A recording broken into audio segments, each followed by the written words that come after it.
Hey guys, what's up? So welcome back. Look, in this video, I'm going to show you my process for preparing for a web design sales call. So I have a sales call later this week to hopefully sell a new web design project. And I want to show you how I prepare for that and how you can prepare for your sales calls as well. So in this video, I'll walk you through my entire process, show you exactly what I do before I get on a web design sales call with a client, what I'm looking at, what's going to give me the best chances of closing a nice and hopefully profitable deal. So check out this video. I'm going to walk you through my process. If you have any questions, let me know below. If you're interested in running a profitable web design business, please subscribe to the channel. So if you're ready to go, let's get into it. All right, so the first thing I'm going to do when I have a sales conversation lined up, either in person or on the phone, is I'm going to go back and look at all the previous communication I've had with this particular person.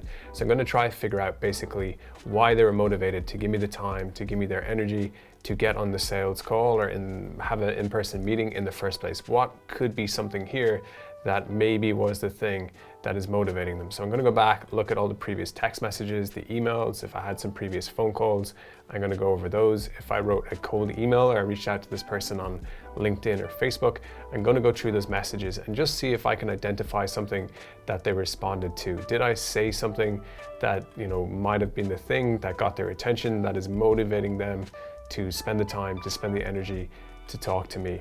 Now, sometimes it's going to be very short communication. You might not have much to work with, but other times you might have a couple of emails, maybe one or two previous phone calls, maybe it's a warm lead, a referral from someone else, and you can kind of get into that and see if there's anything there that maybe is what motivating them, what they're looking to improve or to change, or what problem they're trying to solve, those sort of things. So that's going to be the first thing that I research before I get into the actual business itself. All right, so the second thing I'm going to research is what do they have online already? Now, the obvious place is to start with their current website, go through the website, see what is there, how it was built, what information is there, what are they saying, what's their branding like, what's their messaging like, how does the writing feel, what are they focusing on, the images or the videos they have, the extra things they have on top of that.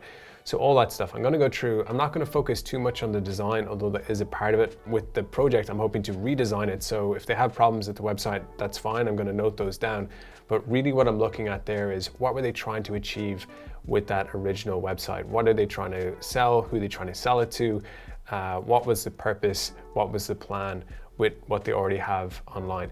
Now, on top of the website, I'm going to look at other things if they have them, their Facebook page, maybe they have a Google business page, LinkedIn, YouTube channel, Instagram, all these sort of things, and just get a feel for what this business does, how they do it, who they serve, how they serve those people, and what kind of results they're trying to get those people. So it's as much about the business or even more about the business than it is just looking at their website and thinking, oh, well, this is outdated and this is broken and those sort of things. It's good that they have maybe an outdated website. You can help improve that, but really a business is buying a new website to get some sort of result. So I'm trying to see what they're trying to achieve and get a feel for just what their business does, who they help, and how they help those people. All right, the third thing I'm going to do right on top of point number 2 is once I get a feel for the general business, I'm really going to focus on their sales system. I want to see how exactly these people are selling, who they're selling to, what price they're selling at, how that whole process looks, how good it is. So the website is going to be a major part of this, but you want to take everything into account.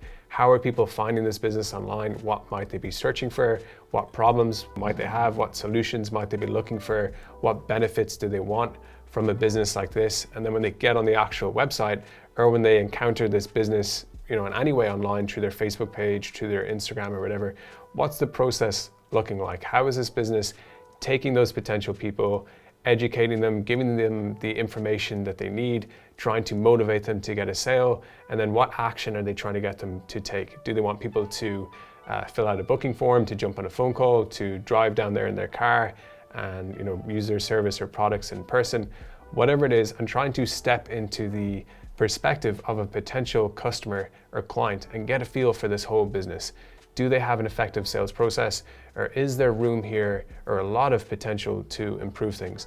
Now, some businesses, when you look at, it might be quite an old website, but it's actually an effective sales process. Some businesses could have a brand new website, but it absolutely sucks at creating sales. So it doesn't matter so much to me how old the website is it effective for this business at generating results? I'm going to spend a lot of time, the most time in this whole process, going through that mentally and just seeing what could be done better and how that whole system looks and how I could basically improve that system if I work with this potential client. Okay, now the fourth thing on top of all of this, once I've analyzed this business in great detail, gone through their sales process, gone through everything they have online, obviously gone through the website, looked at all the previous messaging and communication I had with this client, the last thing I want to do is just focus on the overall niche, the overall industry. So what I'll do is I'll look at competitor websites, maybe look at some newspaper articles, maybe read up, Wikipedia, YouTube, just find out what I can pretty quickly about this industry. How does it work?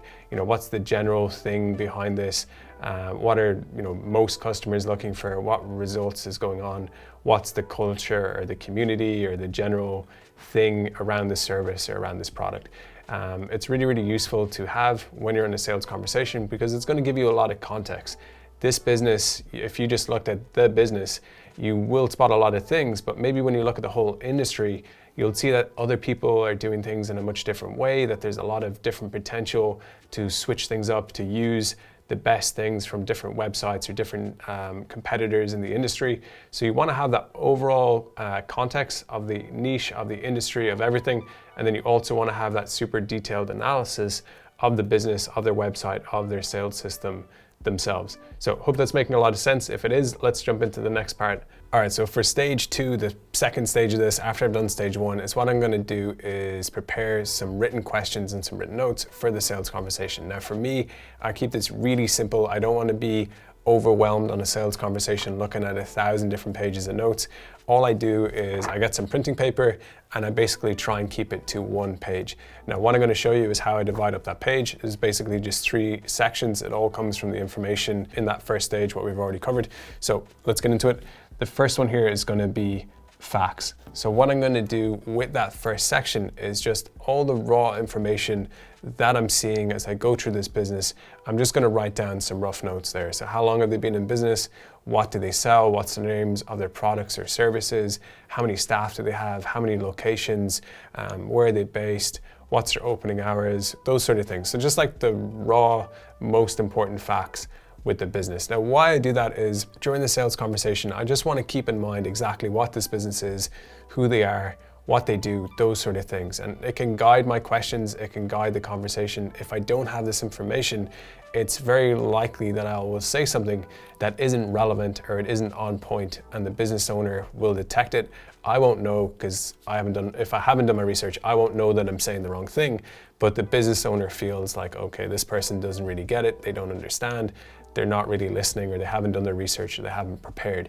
So I always want to go into those sales conversations showing people, not saying it directly like, hey, I've got a bunch of notes, but just showing people through what I'm saying and how I ask questions and what I focus on, that I've done some research, that I care that this business gets results, that I put in the time to prepare, to show I'm professional, basically.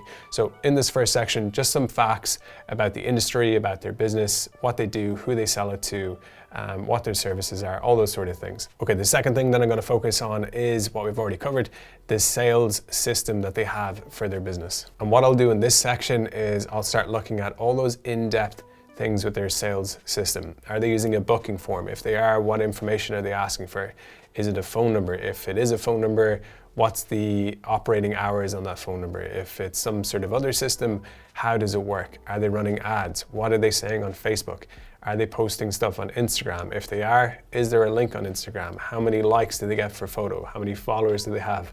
All these sort of things. Just trying to get a feel for their overall sales system, how it works, how effective it is, how many numbers of potential people do they have using it per day, per week, per month.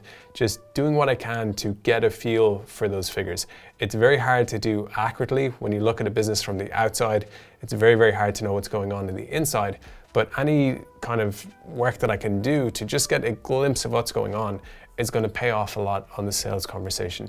When I ask questions, instead of just asking a very general question, hey, how do you sell? I can say something like, hey, I seen on Instagram you guys are doing this. Is that working effectively? What sort of response are you getting? It just shows, again, that I'm doing my research, that I care enough to look into this stuff, and that I'm a professional who's actually invested in getting them good results. Okay, and the third part of the sheet, the final part that's going to take pretty much up most of the sheet, is the questions that I'm going to prepare for the sales conversation. Now, I got a bunch of videos on questions, so I'll link it up right now to kind of my most popular one.